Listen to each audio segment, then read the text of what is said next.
let's go to Wellington, where Emile Donovan is standing by to do business with us this week. I think, Emile, thank you for joining us. Westpac Bank has turned a corner. What kind of corner? Who's saying this? So this is basically Westpac, really. John, they revealed their results today for the 6 months ended March, and they are in the black in a pretty big way, actually. Cash profits for Westpac jumped up above $480 million, largely because it managed to cut costs, and it also enjoyed an influx of cash from customer deposits. And the economy also has helped that bottom line. It drove up the interest rate margin. Now, that's the difference between the rate at which a bank borrows money and the rate at which it lends it out. So that jumped up, and look, really, all in all, it's pretty good news for Westpac. And it also follows in the footsteps of the Bank of New Zealand, BNZ, which also declared a big net profit of $490 million last week.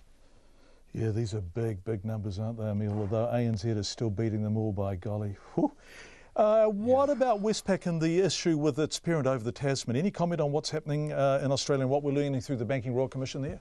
There was, yeah, and it's really a familiar refrain if you've been following the story. Yeah, I have. It's starting to sound a little bit rehearsed, although they could, of course, all be telling the same truth, Emile. Indeed, that is a possibility. David McLean, he's the chief executive of New Zealand's Westpac. He says, look, there are big differences between the banking sectors in Australia and New Zealand. He says the Australian Royal Commission was kind of the culmination of years and years of whisperings and rumours, and the evidence was all there. It was almost sort of hidden in plain sight, and it just caught up to the bankers in the end. New Zealand, Mr. McLean says, is very different. It's smaller. There's no suggestion beyond the company connection that the same stuff is going on, those extraordinary levels of duplicity that are going on across there.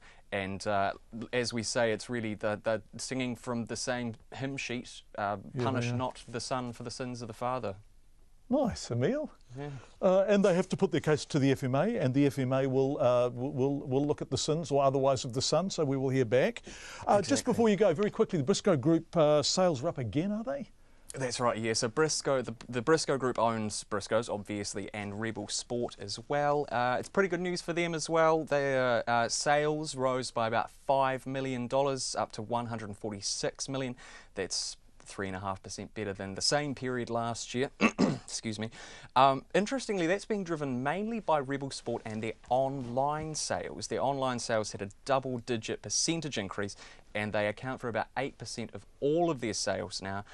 So, look, the digital revolution continues to roll on. What did the markets do before you go, Emile? Well, the NZX 50 is up 38 points. That's 0.4%. It ended on 8587.